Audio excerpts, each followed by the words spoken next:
Diana Ponaskova un Baiba Baikovska ir dzīvespriecīgas un enerģijas pilnas sievietes. Mēs viņus satiekam botāniskajā dārzā neilgi pirms vasaras saulgriežiem. Un tam ir kāds iemesls. Viņas jau 3. vasaru organizē nometni cilvēkiem ar invaliditāti. Taču, lai šogad nometne pilnvērtīgi varētu notikt, nepieciešams vēl klāt finansiāls atbalsts.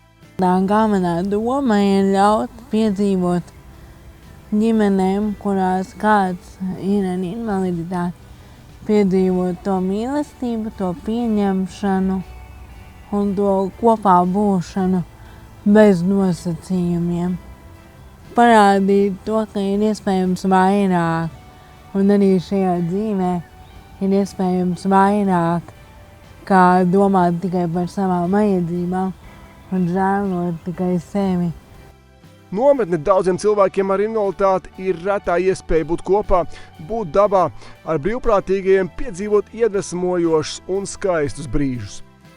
Ar īpašu aizkustinājumu var vērot šos laimes un prieka brīžus, kad viņi iegūst jaunus draugus, kad viņi ierauga rīta sauli, kad viņi pirmo reizi varbūt gada laikā ir ārā, vienkārši ārā dabā. Un mēs esam kā viena ģimene. Un tas ir ļoti īpaši, tas arī tiešām parāda šo saikni un to, ka mēs viens otru papildinam un mīlam. Mums dalībnieki ir ar visdažādākajām invaliditātēm. Gan ratiņkrēslos, gan bez, gan ar intelektuālām invaliditātēm, gan ar fiziskām invaliditātēm. Līdz ar to tas spektrs ir plašs. Piemēram, pērn daudziem pirmo reizi dzīvē bija iespēja izbraukt ar motociklu.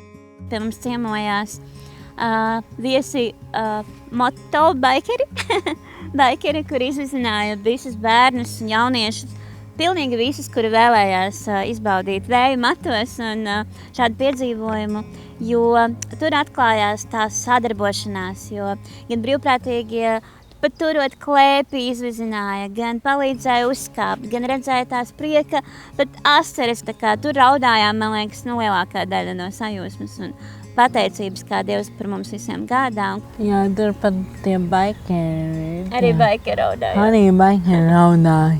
Baiba un Diana vada un attīsta spēju kustību jau 6 gadus, lai veicinātu cilvēku ar invaliditāti iekļaušanu sabiedrībā un kristīgajā kopienā. Redzot to, ka patiesībā spēju kustība ir izaugusi no mums divām, un jau mēs redzam nometnes, tas ir aizkustinoši. Un kad viņi kopā studē Dievu vārdu, kad viņam nāk šīs atklāsmes un kad notiek nometnē šī atgriešanās pie Dieva, to nevar noraksturot ne ar vieniem vārdiem. Un tas ir tas iemesls, kāpēc mums tas ir jāturpina, un tas ir tas Dieva plāns. Par to nometnes vidi cilvēki saka, mēs gribētu tādā sabiedrībā dzīvot. Ja mēs ikdienā to piedzīvot, ka mēs viens otram palīdzam būt un darboties un ieraudzīt vienam otra vērtību. Lai šogad nometne varētu notikt, bija nepieciešami 26,000 eiro. Vairāk nekā 20,000 ir savākti, vēl nepieciešami aptuveni 5. Tāpēc mēs arī šajā nedēļā aktīvi dodamies uz dažādām draudzēm un aicinām cilvēkus ziedot, jo pieliekot šo atbalstu kaut vai mazumiņu, mēs varam tiešām sasniegt vairāk un dot iespēju šīm ģimenēm piedzīvot šo brīnišķīgo nometni.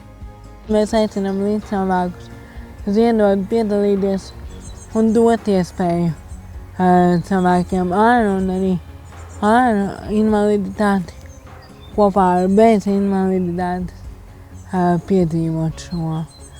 Šovasar nometne notiks Salacgrīvā no 28. līdz 30. jūnijam. Arī tu vari būt daļa no nometnes. Ziedo un atbalsti!